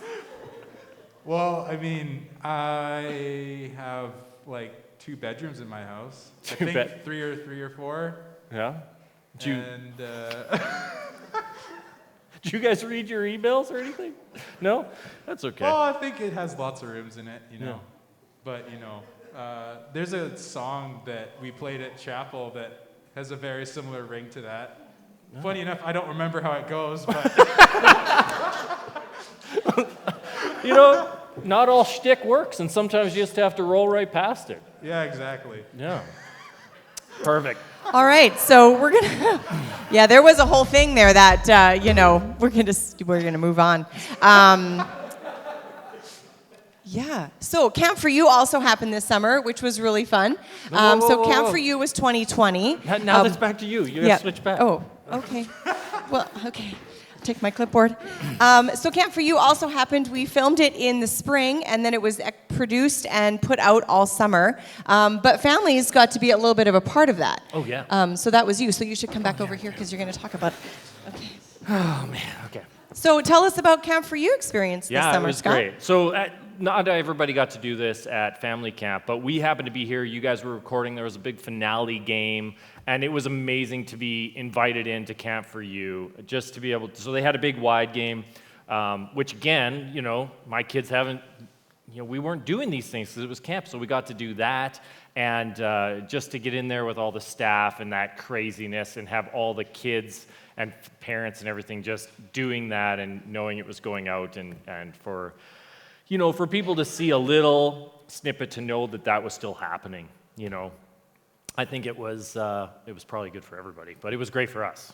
Yeah, so the Camp for You is that online family or camp experience for campers and families to take part in that feeling of camp and all of the fun that goes with it. And Are you so, guys yeah. going to keep it going even if camp goes? Probably not simultaneously. Maybe we'll film it before. Maybe we'll do it off season. We're talking about another Christmas Camp for You. So some of those pieces, we really want to be able to use it. The heart behind it moving forward is also to be able to use it as follow-up and staying connected with our families and continue to to have faith and good conversations and the fun of camp to be a part of kids' lives off season as well. And so, yeah, so there's a little bit of that. Okay, we're switching back. You're gonna take us on to the next thing here, Scott, real soon? Sure. Are you tired of talking to me already? What do you think of my bow tie? I tied it this morning. I like, no, you didn't. I did. Oh, This okay. is not a clip-on. I tied this. How many people here have ever tied a bow tie? Charlie, yeah. Charlie has tied a bow tie. Nobody here is surprised. It's not easy. It's a lost art, I tell you. It took me Yeah. a couple of tries. Awesome. Well, we have a little taste of camp and just some of the stories that have come out of summer camp as a video. There's no, there's no SNL or Dude Perfect. No, this is one of our videos. This is one of our videos and a little bit of, you've heard from Scott, you've heard a little bit from me. We're going to chat with John here shortly, but we're going to watch a video that tells a little bit of the stories of summer camp. So what did you guys like about the Home and Harbor Family Camp this summer? Candy. I like to play in the gym. Water skiing and the climbing wall. Yeah, I thought it was just awesome how the staff served the families so well. They were like the feet and hands of Jesus, and just hearing their testimonies of how God working was really amazing. Great to be able to take part in the activities with the kids at the same time. Thank you guys for doing such a great job. We really just needed a place to get away from everything. Just come closer as a family and come closer to God as a family. Nice shelter from the outside world. And it felt like home to us. Everyone was so friendly. Just watching everyone praise God. It was amazing. yeah, I just loved seeing my kids. They were really getting into it and dancing around, and yeah, I just really loved the chapels, the campfires. I liked the beach activities. The giant swing. I liked the cats. Thank you. Thank you. I want to go now. You got the giggles out? Yeah. I can't remember. Okay. This camp allowed us to take a break from the planning and the obligations and the cooking and the cleaning and just have fun as a family. We got to play together. We sang together and dominated chapel games. Yeah, we did. And we were reminded of how good our God is. How do we pick just one standout moment? The slip and slide. Campfires and silly songs. The escape room. It was so hard, but what a way to exit. A family photo shoot. Thank you, SABC. For us, Home and Harbor was so special, and it wasn't just rest or just chapels or just fun or just having meals cooked for you. It was all of that put together, and that is truly what made it something so unique and something that really we needed. So we just say a huge thank you. At the campfire, at the beach, wherever we were, there was staff having conversations with us, conversations that mattered. My wife always says SABC was one of the safest places she knew, and we can see that our boys already feel that way at such a young age. We were pretty much family, and it was just good to know that you could talk to anyone at any moment and that they would be there to support you and help you in any way. John Keller told us some of the stories that God had, some of the things that God had done in his life. Yeah, that was just a really good stand-up moment for me this summer. God just gave me such an unexpected blessing in my devotional group that I had. We just grew so much together, and I know I grew a lot from the group. We were all really vulnerable with each other and really open, and I think it was one of the most cool communities and devotional groups I've ever been a part of. Yeah, one night we stayed up way too late. We just asked the kids if they could share something that God had taught them. It was so cool. The kids were all sharing. A lot of them had to say how the community that they had made and the friends they had made were really impactful. And it was so cool because the more that kids shared, the more kids would want to share, or another kid would be like, wait, I want to say something else. It was a really awesome summer, and though it was hard with COVID and there was lots of challenges, I know that God still worked. Yeah, looking back, I'm in awe.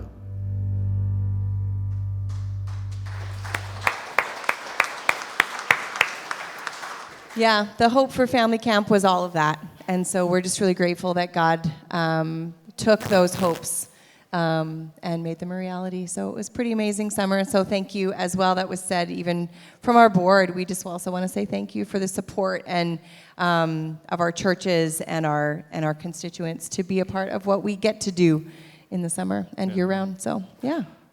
So was it a home and harbor this year? I think so. Yeah. Yeah, it was a real place to invite people home. Our staff invited everybody home. It's like welcome home was the phrase that our staff would say as families would come on site. And it was just a real sense. Yeah, but, you know, I'm not the only one who loves to talk about camp. Yeah, yeah. Well, before he comes up here, I don't know, I just like making him wait.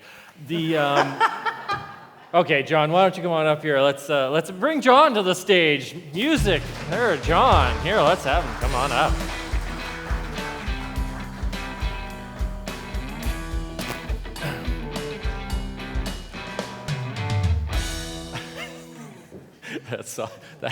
That's your theme song now. You can put that on the phone, and whenever you enter a room, you can just play that. Won't that be nice? That'd be great. Yeah. How do you Thanks feel you guys for doing this. Taylor, thanks for being the band. Appreciate it. Yes. He really fills things out, doesn't he? Yeah. I hear there's a potential for a summer family camp every year. Tell me about it. I've been angling for a summer family camp. You know what, Scott? Almost every family asked us that this summer. Every single family. And I don't know. You know, we've talked about it as a staff, and we'll see. You know, it just doesn't. Southern Alberta Bible Camp is not a family camp thing, right? And we're made to have 2,000 kids here, 100 miles an hour, 120 miles an hour, and we'll see. We'll see if there's some way we can incorporate some of that. I agree with you. And when I asked you this summer, I said, this has been amazing. You know, we're going to do it. We're going to do at least a week of this every year, right? And you were like, if we do a week of this, that means that 2,000 kids don't come. Mm-hmm. And I thought, all right, you won the argument. I get that. So John didn't know he was arguing. Yeah, I know. You're always in an argument with me. You just don't know. So tell me about, I know we've sort of gone into it a bit, but what brought you to that place? Like, what was going on that brought you guys to that moment in time of making the decision on family camp?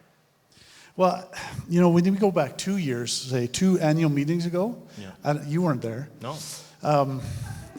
But I remember standing up here, giving the marching orders, that's not a way to say it, but just saying, this is what we're going to do. We're going to be the fullest that we've ever been. We've got new cabins. We've got a new lodge. We're going to have 2,000 kids here. That was the plans that we made. And we were going gung-ho, and everybody was excited, and there was just a real neat feeling here. And then March hit. And so then we didn't have any summer camp last summer. And then so coming into this summer, December, January, we were like, okay, we're going to do something. We had planned a certain way for us to have kids here in the scenarios that we thought we could at the time with the numbers. It wasn't going to be full camps. But then we had to put on the brakes. And we had to figure out what to do, right? And we thought, so part of our thing is, what can we do? And I think that I'm so proud of our staff over these last 2 years. The question is, what can we do? Well, we can do Dave's Meals. And they went right in, and maybe not all of us loved it, but we did Dave's Meals. And I saw the budget line, and it made a difference. It made a difference, right?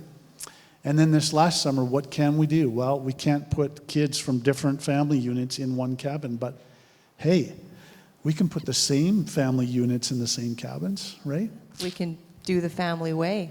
We can do the family, Family camp. Family camp way. Sorry about that. Don't get inappropriate, Tanya.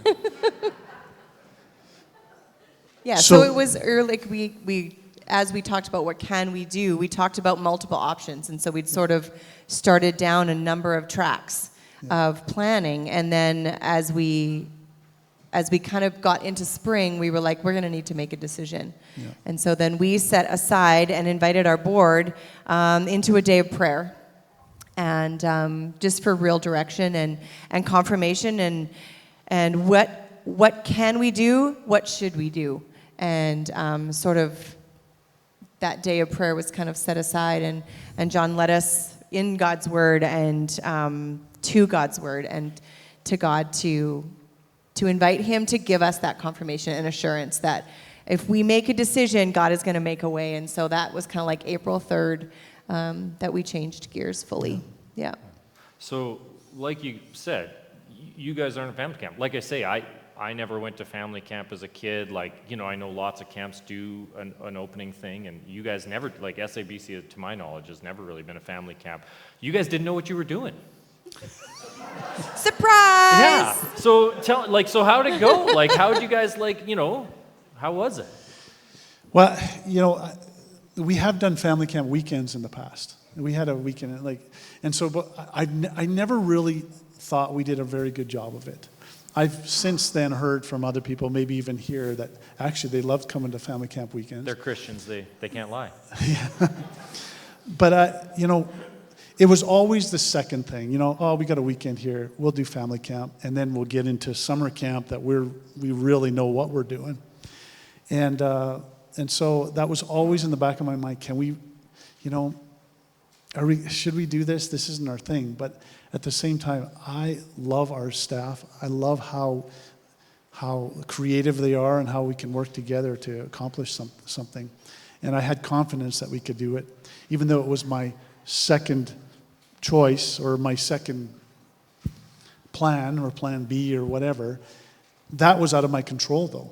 We had to do what we could do, and I had confidence that we could do it. So we didn't know what we were doing, but we had good staff to be able to do it. So. Yeah, and we landed on the home and harbor for exactly what those two words mean, is that SABC is a home to so many. It's a home to a lot of staff that live here year-round, but also, too, it's just a home it's a second home for a lot of staff and campers and families that have been a part of camp generationally, from our treasurer to our board chair to our youngest campers, and yeah. So it's pretty amazing. And then the harbor piece was that safety. Also a safe place to come and be as a family and try new things and explore your faith and your identity in Christ. And so that home and harbor began to really form the big picture for camp. And then from there, we, you know, like our program team just took it and ran with it and we made a big plan. And it was quite amazing to see as our numbers were smaller than maybe we thought we wanted, and maybe it was stressful for us as we didn't get as big as we thought we would, in particular right at the beginning. And but to watch our team, and as Jordan led our program, to curate each week for each family and to make it a place where they could explore and cheer each other on as parents and kids and grandparents, and for our staff to grow in how they learn to flex and to adjust and to just offer what we can. It's like that whole idea of what can we do was not just April 3rd, but it was like pretty much every day. Well, what can we do today? And what can we pull off? And it was pretty amazing to invite those families and to see families walk in a faith journey together. There was so many families that said, we haven't been to church together in a year and a half. And to get to see them come and worship and to have them dance and sing together and learn together, and then to see and overhear those conversations all around, and to have our staff share their stories and to have that be a part of those families' experience was pretty extraordinary. For sure. Like, Yeah. I was just going to ask before you... Can I say something? No, you go. It's your place. You go. Yeah. If it was important, you could No, go. it's not. Trust me. You know, every week was like I don't know what it was every week. It was really special for me because I'd have people come, and these families would come, but it'd be like Jen and I forgot her husband's name. Anyways, freezing. And so I'm just like, hello? And I have no idea who this Jen is, but then she I comes. wanted to talk, then you started talking. It was my only option. I had to interrupt you. No, sorry, I don't know what's going on. But then she comes, and it's actually Jen Roach. She used to work here years ago, and she's bringing her family, her kids, and they're just here. And so there was a family that I didn't know her last name, but I used to babysit her and her brothers. That was awkward. That was, well, not awkward, but that was like, wow, you got 3 kids, and I used to babysit you. Anyways, having these families come and then just so excited. So, I live here. I've raised my family here. My kids have never known any other place, and this is where we live. But I think sometimes I take that for granted a little bit because these families come, they're so excited. I'm almost surprised that they're excited. And they're saying, this is like Mexico, but we don't have to pay the flights to go to Mexico. We can just come here. And I'm just like... It was a really hot summer. It's true. Yeah. And the beach was quite large. It was quite a large beach as well. But I'm always, I don't know, I don't know, it was just so affirming and just, it was neat to kind of see. And it was kind of a kick in my pants as far as this is where you live. Don't take that for granted. And it was a really neat experience to have these families who just loved it and who just, like those Massons up there. How far do you want me to go? I got more stories. No, it's amazing. I know that it was an amazing summer. Even when we were here, I had invited some of our friends along. We came, but we ran into another family. Well, two families that came completely independent. I hadn't talked to them, don't connect with them anymore. One I've knew back in college, and he's like, "Hey, Scott," we just ran into our kids go here together. And the other one was a dad who's like, "You're Scott Laubenstein." He's like, "We went to camp here as kids." I'm like, yeah, we went to camp here, and we're both sending our kids here, and then got to be here this summer together. You know how people remember certain people. It's like when the director knows your name, Scott. It's kind of like. I do understand. That's why everyone's like, "Oh, you're Scott Laubenstein." Yeah. Your name goes over the PA sometimes. You get called to the principal's office. Anyways, I know that one of the big things, too, for you guys is we talk a lot about all the kids coming here, but what you guys do with the staff, too. And, you were not going to have the staff unless you did camp this year. And I know, who knows where Eric would have been. It's a scary thought, really. Yeah. But, you can't discount the difference that you make in those young adult lives as well in camp every year. Well, I honestly think it's half of what we do here. Yeah. It's half of what we do. We get, normally we get kids for a week in the summer. We get staff sometimes for 4 months in the summer. And to be able to invest in their lives. But it's not just even about us investing into their lives. It's about the fact that they're here in a place that they're able to actually use these gifts that God has given them to be in a place to serve and to love others and to just see God working through their efforts. And like I said, it's one family specifically, and I know they've talked about it a little bit up there, but they came. It was a family out of a movie or something, and. It was just an interesting family and family dynamics, and yet, so the daughter was pregnant, and she was here pregnant, and her boyfriend was here at the camp, and it's just a neat guy, Stevenson, and the grandmother was here and the father was here. And they were all kind of adopted into different families. And so, again, it was a different, weird interesting dynamic, but they were here. And the grandmother just told me, with tears in her eyes, that she couldn't believe how our staff just loved these kids. This daughter, stereotypical pregnant teenager that came, but our staff just loved her and just included her. And they included this family that came to camp somehow. Actually, it was through a sponsorship. Yeah. And so our staff are able to do these kind of things to see to see how God uses that to help change people. And I think that's an incredible place. And Family Camp allowed us to have out-of-the-box families here versus normally, which we love, is this place full of kids. So we love that and we look forward to it.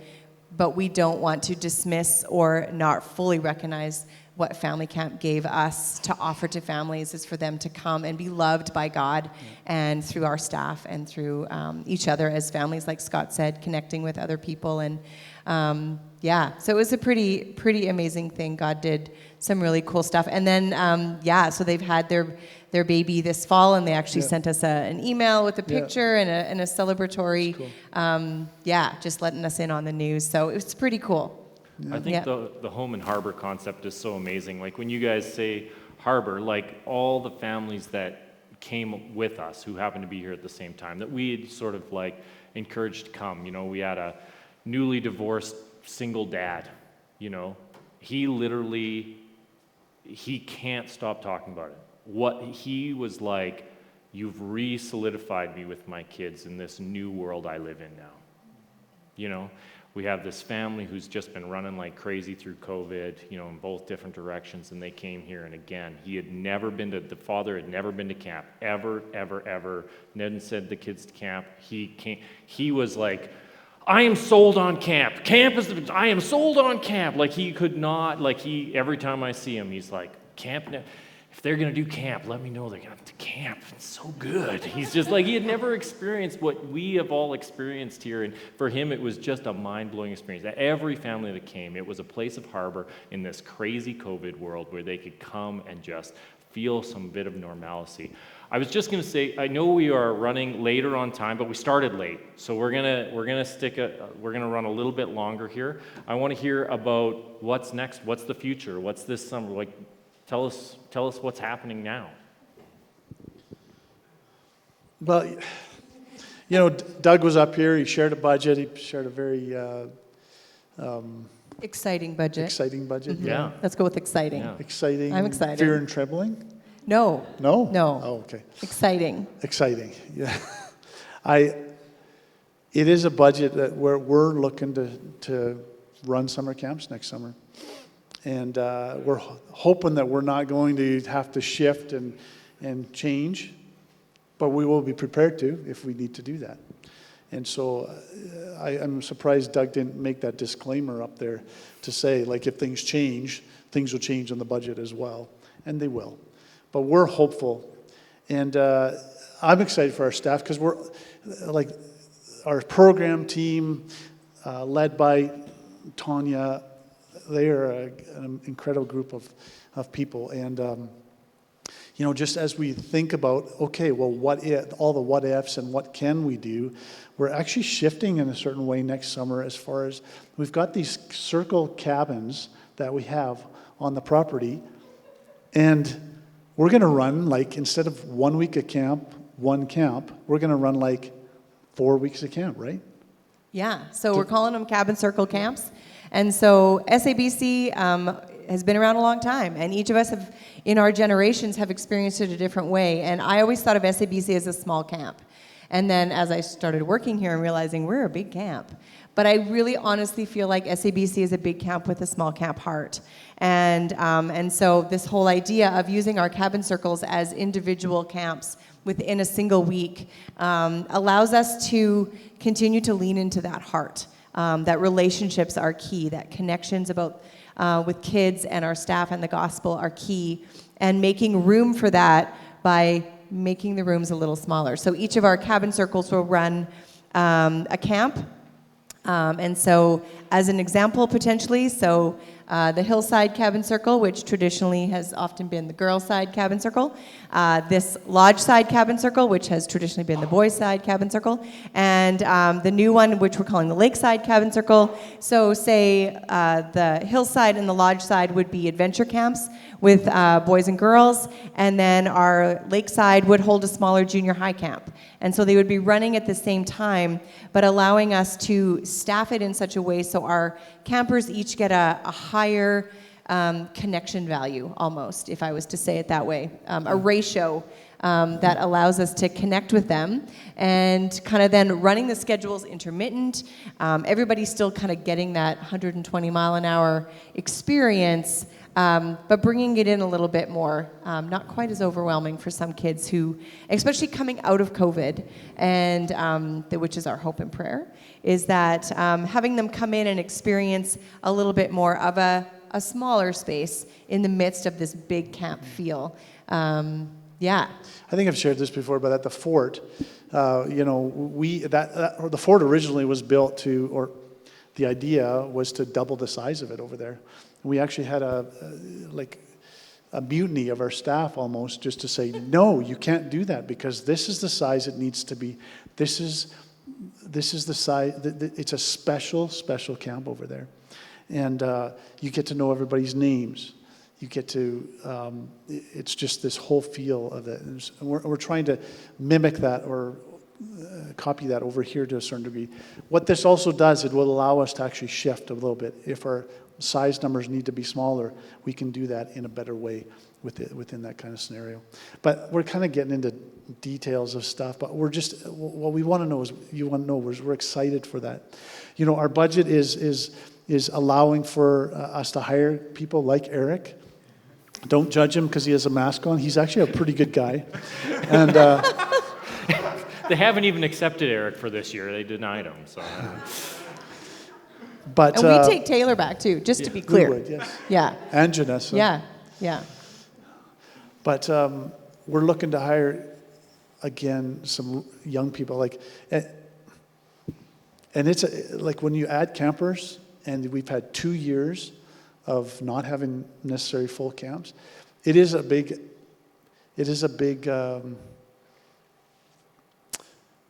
concern. Undertaking that we really would ask you to be a prayer for, because we haven't been able to build on years of training leaders as much as we have in the past. And so finding the young people is going to be a huge undertaking. So on that note, from what you said there, can you guys just take like a minute and just share, like this is your base right here, share a few things that they can be praying for you guys as you guys are coming out of the AGM, we're going to be coming into your guys' ramping up, and just some things that they can be praying specifically for you guys as you come into this. Yeah, absolutely. That's easy. I mean, that's one of them, staffing for sure for next summer. I mean, as we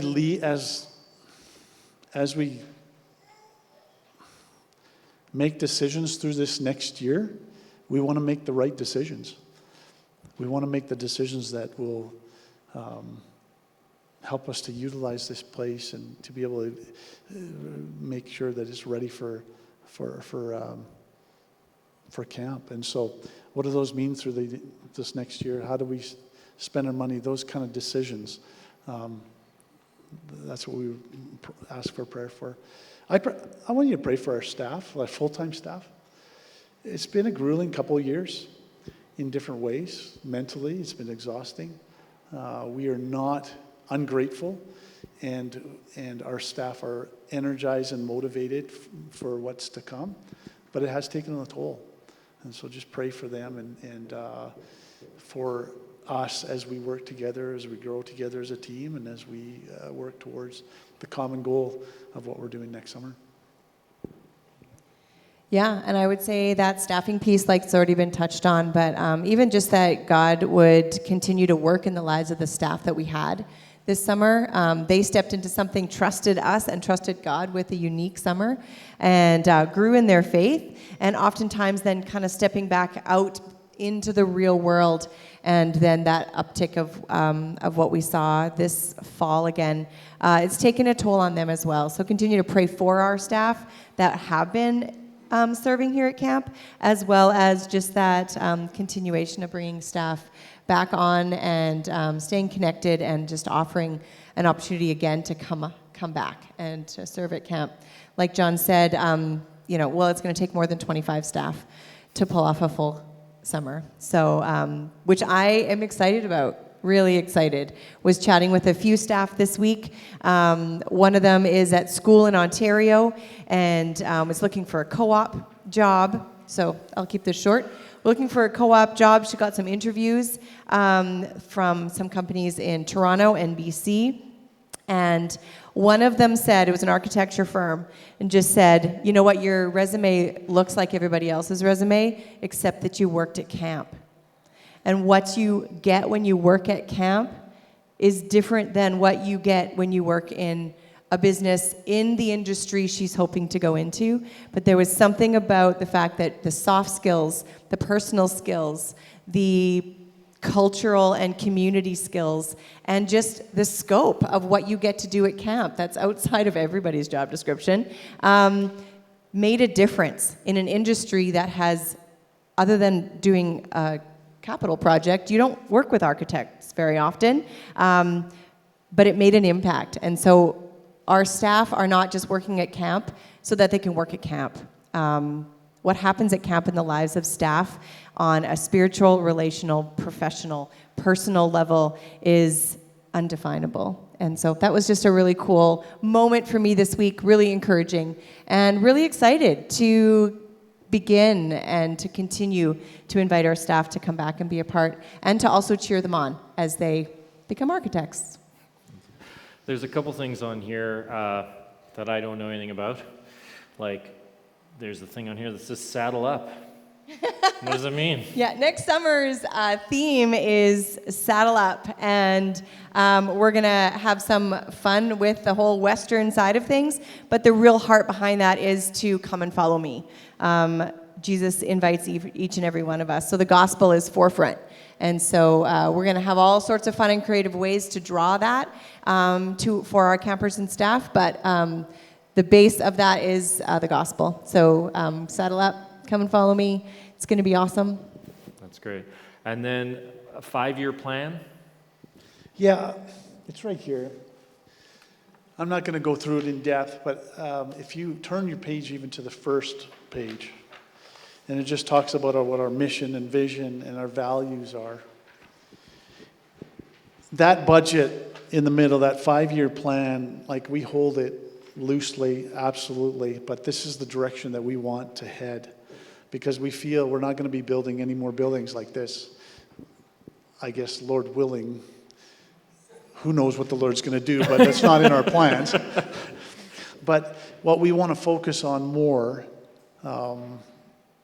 we want to focus on some direct camper impact, some things that actually campers can touch and feel, and it goes towards the values that we have. We strive for excellence in every part of our camp program.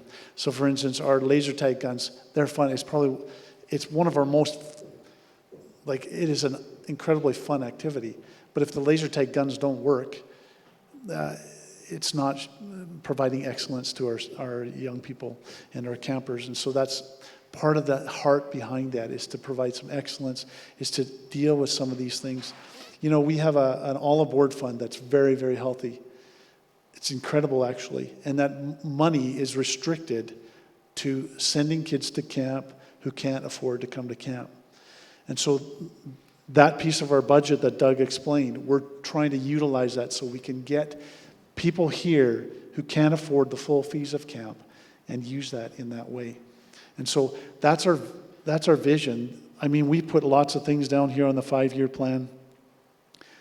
Doug mentioned the debt retirement as well. That needs to be on there. But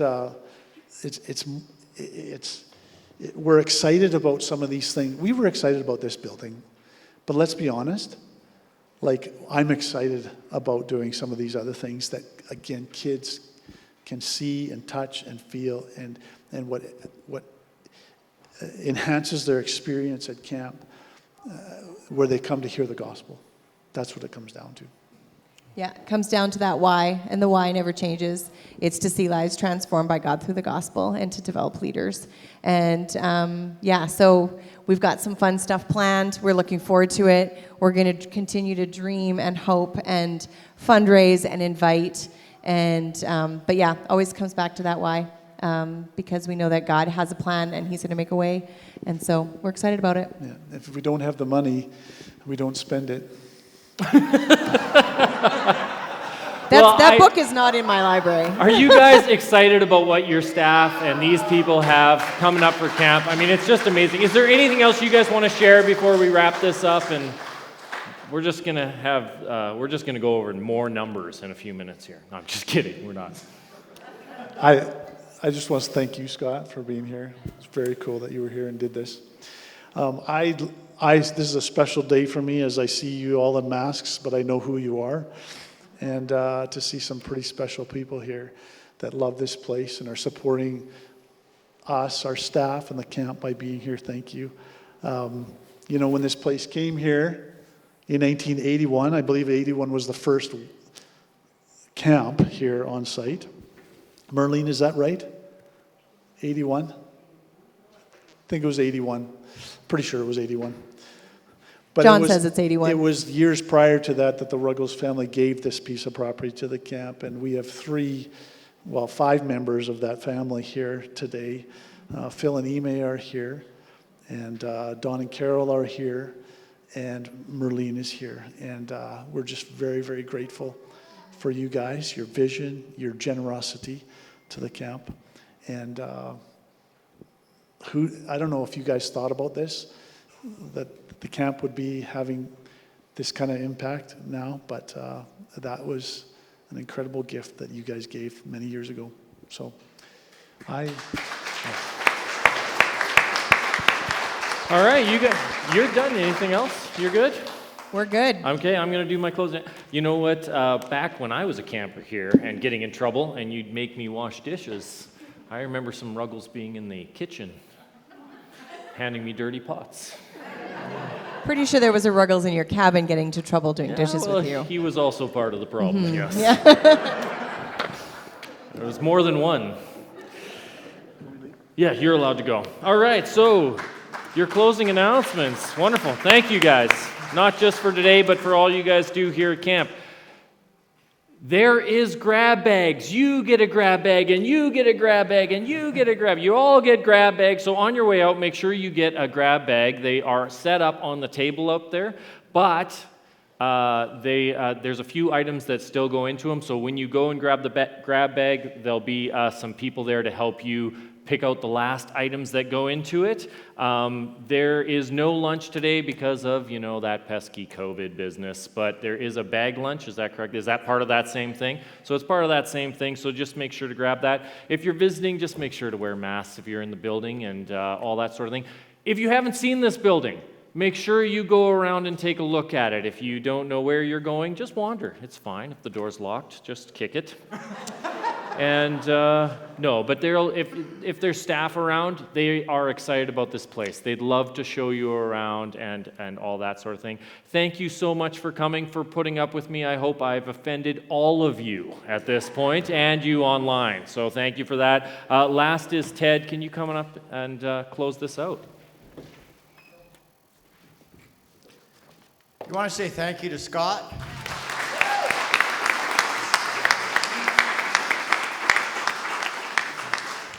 I'd like to say thank you to Gunther and Diane for having these kids. Like, seriously. If you don't think being on this board is easy, you're wrong.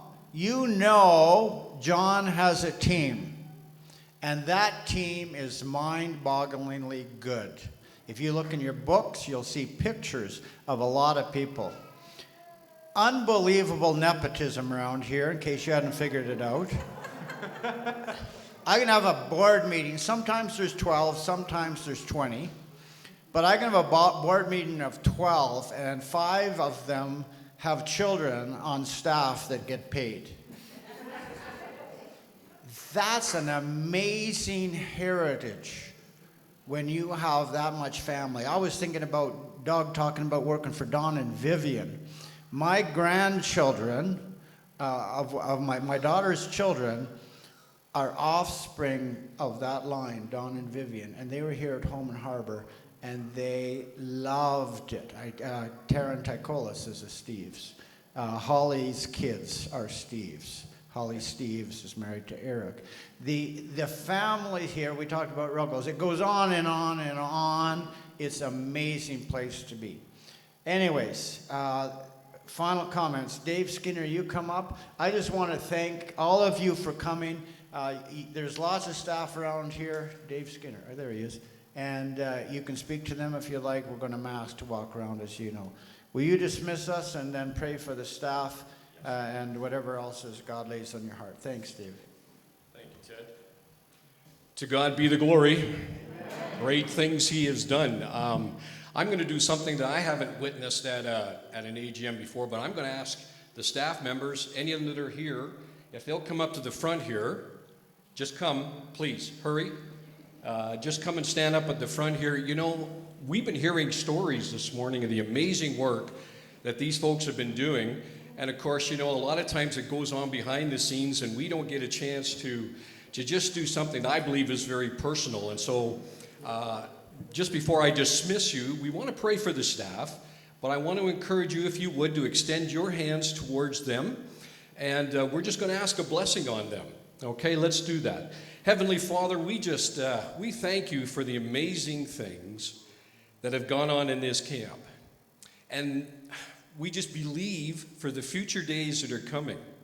And we know that it takes individuals. We know that it takes a willing heart and a desiring spirit, Lord.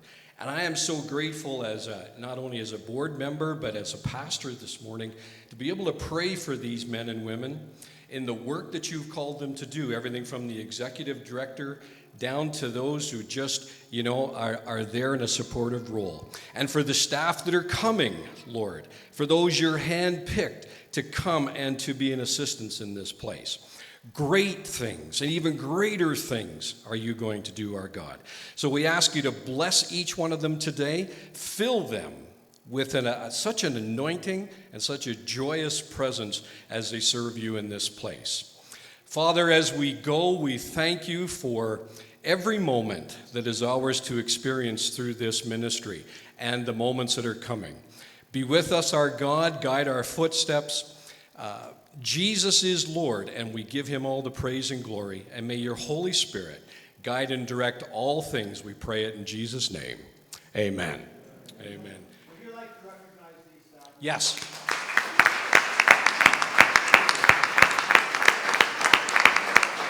Thank you all, and we are dismissed. Thank you.